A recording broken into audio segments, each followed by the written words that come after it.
Hi friends, welcome to our channel. ఆయన ఏ వేషం వేసినా దానికి ఒక ప్రత్యేక గుర్తింపు. కోటన్న ఆయన ముద్దుగా పిలుచుకునే సహచర నటులు, తంబి, వారి అని ఆయన తెరపై పిలిచే పిలుపులు ఆడియన్స్కి ఎంతగానో వినసొంపుగా ఉంటాయి. నైజాం యాస అయినా మిగతా భాషలైనా తన నటనకు తగ్గట్లుగా మార్చుకోవటం ఆయన తరీక. కడుపుబ్బ నవ్వించటంలో, క్రోధత్వంలో బయటపెట్టడంలో ఆయనదో ప్రత్యేక మార్కు. కృష్ణా జిల్లా కంకిపాడుకు చెందిన డాక్టర్ కోట సీతారామాంజనేయులు సంతానమే కోట శ్రీనివాసరావు. కోట 1945 జూలై 10న జన్మించాడు.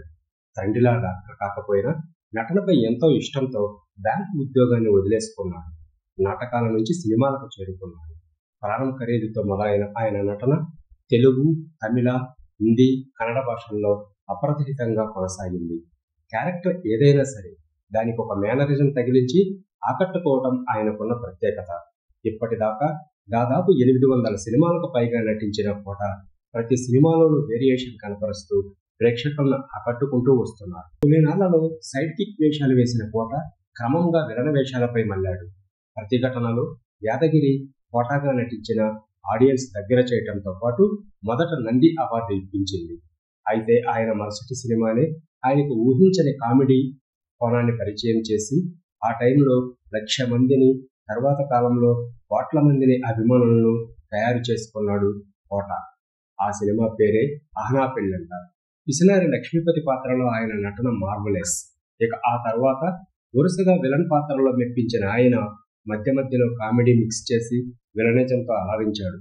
కొన్ని పాత్రలకైతే ఆయన తప్ప మరో సరిలేరని అప్పటి దర్శకులు ఫిక్స్ అయ్యారంటే అతిశయోక్తి కాదు. అంతెందుకు, గణేష్లో హోమ్ మినిస్టర్ సాంబశివుడు లాంటి పాత్రలైతే కోట తప్ప మరొకరిని ఊహించుకోవటం ఎవరికైనా కష్టంగానే అనిపిస్తుంది.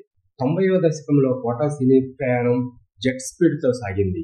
మెయిన్ విలన్, కామెడీ విలన్ గానే కాకుండా విలన్ పక్కన ఉంటూ గోడ మీద పిల్లి తరహా క్యారెక్టర్లోనూ అలరించారు. ఆ టైంలో వచ్చిన బాబుమోహన్ కోట శ్రీనివాసరావు కాంబినేషన్ గురించి ప్రత్యేకంగా చెప్పనక్కర్లేదు. అన్నా అన్నాయ్ అంటూ కోటను బాబుమోహన్ బురిడి కొట్టించడాలు, వెనక్కి తిరిగి తన్నడాలు సన్నివేశాలు రిపీట్ మోడ్లో చూసి నమ్ముకునే వాళ్ళు ఆడియన్స్.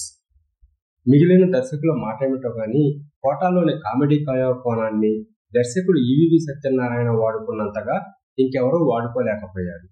ఇక బ్రహ్మి, ఎంఎస్ నారాయణ కాంబినేషన్లో కోట నుంచి హెల్తీ అండ్ హ్యూమరస్ జనాలకు ఆనందించింది, అలరింపజేసింది. ఇకపోతే కోటకు వివాదాలు కొత్తవి కాదు. పరభాషా నటులను విలంగా తీసుకోవడంపై బహిరంగానే అసంతృప్తి వ్యక్తం చేసిన ఆయన కూడా ఇతర భాషల్లో నటించిన ప్రస్తావనలో విమర్శలను ఎదుర్కొన్నాడు. అయితే నటన రాని వాళ్ళను తీసుకోవటం గురించి తాను మాట్లాడారని తర్వాత క్లారిటీ ఇచ్చారు కోట. కోట నుండి వెలువడిన డైలాగులు చాలా ప్రత్యేకంగా అనిపిస్తాయి.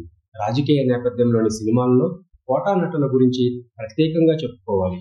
పొలిటీషియన్గా ఆయన నటన మరింత ప్రత్యేకంగా తెరపై కనిపిస్తుంది.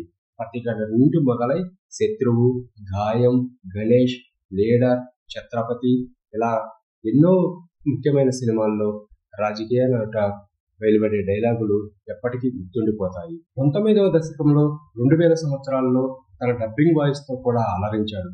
ముఖ్యంగా తమిళ కమెడియన్ గౌండర్మణికి ఆయన అరువిచ్చిన గొంతు తెలుగు ప్రేక్షకులను మైమరిపించింది. అంతేకాదు సీనియర్ నటుడు మణివన్నన్కు కూడా కోట కొన్ని సినిమాలకు డబ్బింగ్ చెప్పారు.